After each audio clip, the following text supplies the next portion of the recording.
कोल India आज की date में ऐसा स्टॉक बन चुका है कि लोगों का विश्वास इस कंपनी पे एकदम ही चेंज हो चुका है। रीजन बिंग, आज से 4-5 साल पहले जब भी लोग कोल इंडिया की बात करते थे तो लोग पूछते थे कि क्या आप डिविडेंड हैवी पोर्टफोलियो बनाना चाहते हैं तो आपके पास कोल इंडिया होना चाहिए। लेकिन पिछले 1 साल के टाइम पीरियड ने कोल इंडिया ने ऐसी परफॉर्मेंस दी है जो कि मार्केट की दिग्गज कंपनीज ने भी इतनी ज़्यादा आउट परफॉर्मेंस नहीं दिखाई होगी। कंपनी की बैलेंस शीट पे एक तो नेट कैश होने की वजह से कंपनी की डिविडेंड पे आउट रेशियो तो बरकरार है पिछले कुछ सालों के साथ की।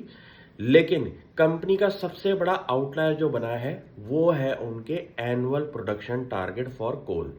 कंपनी ने ये बोला है कि उनका 2026 तक 1 बिलियन टन कैपेसिटी हो जाएगी कोल की, जो कि आज की डेट में इस साल का टारगेट है 780 टन का।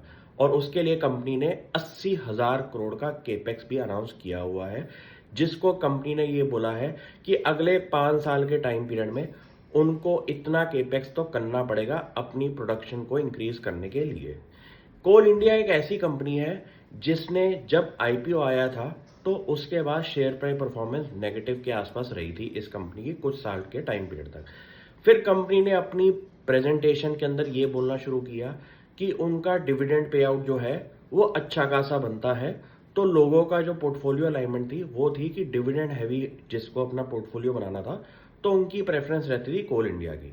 लेकिन प्रॉब्लम वहाँ ये थी कि डिविडेंड हैवी होने की वजह से कंपनी का शेयर प्राइस के अंदर हमेशा कुछ ना कुछ नेगेटिव परफॉर्मेंस रही थी और हमेशा निफ्टी की आउट परफॉर्मेंस से काफ़ी दूर था ये स्टॉक।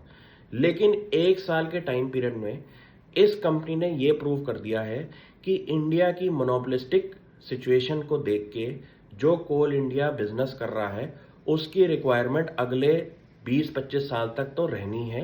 क्योंकि एक रिसर्च रिपोर्ट के हिसाब से उन्होंने ये बोला है कि इंडिया का लीडिंग एनर्जी प्रोड्यूसर जो कोल इंडिया है उसका 2040 तक मोनोपोली रहेगी इस टारगेट को लेके। तो मुझे लगता है कि अगर आपको कुछ ऐसे स्टॉक समझ में आए जिनके बारे में आप डीप स्टडी कर सकें, कंपनीज कैश रिच हो, तो उनको आप अपना फर्दर स्टडी में तब लगाएं जब कंपनी के टर्न अराउंड की सिचुएशन काफ़ी ज़्यादा चेंज हो जाए। पिछले 1 साल के टाइम पीरियड में इंडिया जैसी कंट्री जो कि कोल रिच है उसको भी आज की डेट में आज इंपोर्ट करना पड़ता है कुछ अमाउंट ऑफ कोल बाहर की कंट्री से। तो आपको ये समझ में आ चुका होगा कि डोमेस्टिक डिमांड कोल की अभी भी इंडिया जैसी कंट्री के अंदर बहुत ज़्यादा है, जिसकी वजह से कोल इंडिया को अपना केपेक्स भी करना पड़ रहा है, प्लस इंडिया जैसी कंट्री को अभी आज की डेट में इंपोर्ट भी करना पड़ रहा है कोल। तो इस सिचुएशन को समझ के आपको ये समझ में आ गया कि रिक्वायरमेंट आपकी ग्रीन एनर्जी रिसोर्सेज की तो है ही, प्लस साथ में जो ट्रेडिशनल रिसोर्सेज हैं उनकी भी डिमांड आने वाले कुछ साल में बढ़ती हुई दिखाई दे रही है।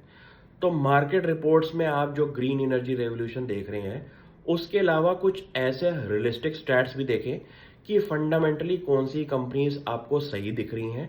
क्योंकि कोल इंडिया की अगर आप बैलेंस शीट में कैश देखेंगे, मार्केट कैप देखेंगे, डिविडेंड पे आउट देखेंगे तो ये चीज़ें कंपनी की अभी भी ग्रेड 1 है और कंपनी ने प्रॉफिटेबिलिटी भी अपनी इंटैक्ट और इंक्रीज दिखाई है।